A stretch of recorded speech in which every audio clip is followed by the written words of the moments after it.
So, Jason, let's say that somebody is in a position in which they are having questions about CRO in general in the organization. Is there a way to assess that mature? I know you've built a maturity model, and I know kind of the question is kind of self-serving, but I wonder, is it is there something? Is there a framework? Is there a series of steps that you can go through to run a maturity assessment for conversion thinking as a business strategy? Yeah, it's kind of complex, and there's a lot of characteristics that we can evaluate. And I'll say right now, I've worked with some big companies that have run big testing programs, and nobody does it 100% right. They're good at Oh, some that's a things. good note. That is Yeah, indeed a good note because oftentimes from those that are sitting outwards looking in, you always think that the Googles, the Metas, the Amazons, the Notions of the world are actually doing this 100% of the way well, but it is often not the case. So it's good that right. you're mentioning that. Yeah. And the key is that you're not only optimizing your website and channels, but you're optimizing your processes and your model and your program, and evaluating. So that's one thing you can look at is, do we take step backs every now and then, audit what we're doing, fix what's not working, lean into what is working. Taking a step back and looking at your communication.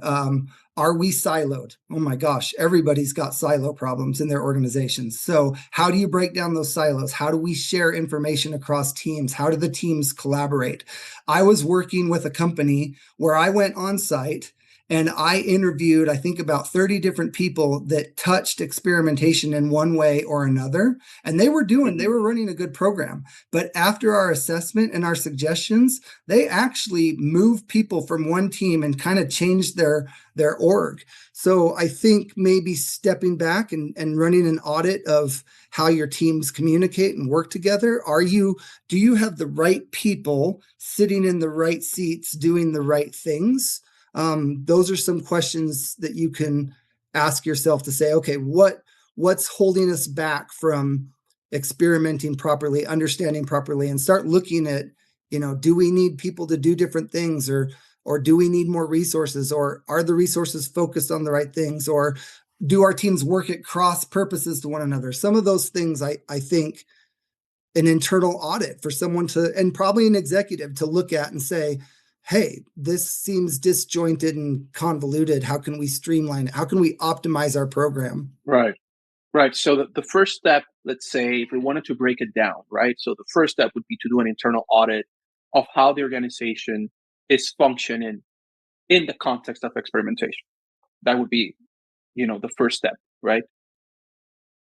Yes. And I would say maybe the first step when you do that audit is, at the top leadership level, you need to have a good strategy for where the company is going, and you need to have good KPIs and know what success is going to look like, how we measure success.